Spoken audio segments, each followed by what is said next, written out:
Hello friends, आज की इस वीडियो में हम बात करने वाले हैं केमिस्ट्री के बहुत ही इम्पोर्टेंट क्वेश्चन। जो क्वेश्चन बार बार पूछे जाने वाले क्वेश्चन हैं मैट्रिक के एग्ज़ाम में। तो ये क्वेश्चन आप लोग अच्छी तरह से देख लीजिएगा और ये यदि आपको तैयार है तो बहुत ही अच्छा है। यदि नहीं तैयारी है तो ये क्वेश्चन आप लोग ज़रूर तैयार कर लीजिएगा।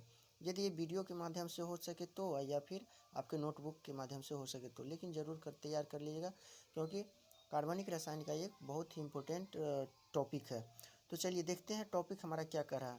समाव्ययता। समाव्ययता कहने का मतलब समाव्ययता क्या है। समाव्ययता का मतलब आप जान गए होंगे, क्योंकि ये शब्द ही ऐसा बना है कि सम सम मतलब एक समान हो और दूसरा असमान हो, यानी समवाव्ययता मतलब एक समान हो और दूसरा असमान हो।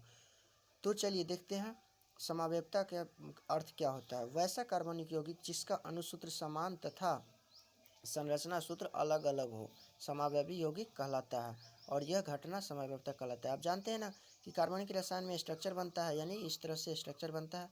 तो यही कहने का मतलब इसका अणुसूत्र, जैसे ये हो गया अणुसूत्र, तो ये हो गया अणुसूत्र, और ये हो गया स्ट्रक्चर यानी संरचना सूत्र। ये हो गया संरचना सूत्र और ये हो गया अणुसूत्र, मोलिकुलर फार्मूला, और ये हो गया स्ट्रक्चर फार्मूला। तो कहने का मतलब यह है कि एक समान हो, यानी अणुसूत्र समान हो और इसका संरचना सूत्र समान हो। इसको हम एग्जाम्पल की दृष्टि से देखते हैं, एग्जाम्पल के तौर पर देखते हैं। नॉर्मल ब्यूटेन, ये हो गया हमारा नॉर्मल ब्यूटेन। नॉर्मल क्या कहने का मतलब इसमें एक ही ब्रांच नहीं, नॉर्मल मतलब सीधा सीधा है, ये डायरेक्ट में है। तो सी मतलब 4 कार्बन है तो 4 कार्बन सजा दिए इसमें। हाइड्रोजन 10 है तो देखिए इसका वैलेंस पुराइए तो 10 हाइड्रोजन आपको मिल जाएगा। तो ये हो गया हमारा ये नॉर्मल ब्यूटेन का स्ट्रक्चर। और ये हो गया हमारा आइसोब्यूटेन। आइसोब्यूटेन कहने का मतलब एक, आइसो का मतलब एक, ब्यूटेन ब्यूटेन का मतलब 4 कार्बन। तो इसमें 4 कार्बन इसमें भी है, लेकिन एक ब्रांच इसमें, एक कार्बन ब्रांच के रूप में है। तो ब्रांच है तो एक ब्रांच है, तो इसको हम आइसो कहेंगे। कहीं भी किसी भी पोजीशन पर, इस पर भी रहेगा या फिर इस पर भी रहेगा, तो कहीं भी यदि किसी भी पोजीशन पर रहेगा तो इसको हम आइसोब्यूटेन आइसो कहेंगे। और ब्यूटेन क्यों कहेंगे, क्योंकि 4 कार्बन है इसलिए हम ब्यूटेन कहेंगे।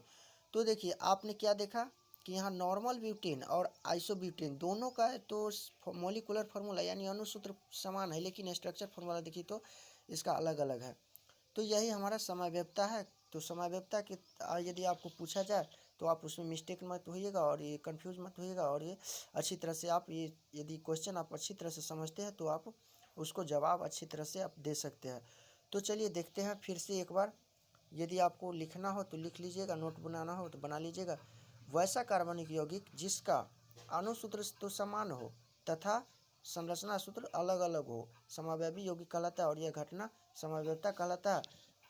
जैसे एग्जाम्पल के लिए नॉर्मल ब्यूटेन, नॉर्मल मतलब सीधा, तो ब्यूटेन ब्यूटेन हो गया क्योंकि 4 कार्बन है तो ब्यूट कहते हैं। और एन एल्केन ग्रुप का समूह है तो एन लगाएंगे। यदि एल्किन ग्रुप का रहता है तो इन लगाते, मतलब एल्किन हो जाता है।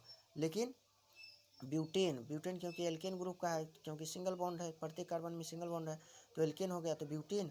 नॉर्मल ब्यूटेन, नॉर्मल क्योंकि सीधा है। और इसके बाद है आइसोब्यूटेन। आइसोब्यूटेन का कहने का मतलब, ब्यूटेन का मतलब ब्यूट, ब्यूट मतलब 4 कार्बन इसमें भी है और एक ब्रांच लगा है तो आइसो हम इसको बोलेंगे। एक ब्रांच है किसी भी पोजीशन पर, यदि कार्बन की किसी भी पोजीशन पर लगे तो इसको हम आइसो कहेंगे, ठीक है। तो C4H10 आइसोब्यूटेन हो गया। मतलब ये मोलिकुलर फार्मूला दोनों का सेम है, अणुसूत्र समान है, लेकिन स्ट्रक्चर दोनों का अलग अलग है। तो यही हमारा समाव्ययता कहलाएगा। तो यदि ये क्वेश्चन आपको यदि अच्छी तरह से कंप्लीट नहीं है तो इस क्वेश्चन को ज़रूर कंप्लीट कर लीजिएगा, ताकि ये बार बार पूछे जाने वाले क्वेश्चन है मैट्रिक एग्जाम में। तब तक के लिए थैंक यू, मिलते हैं।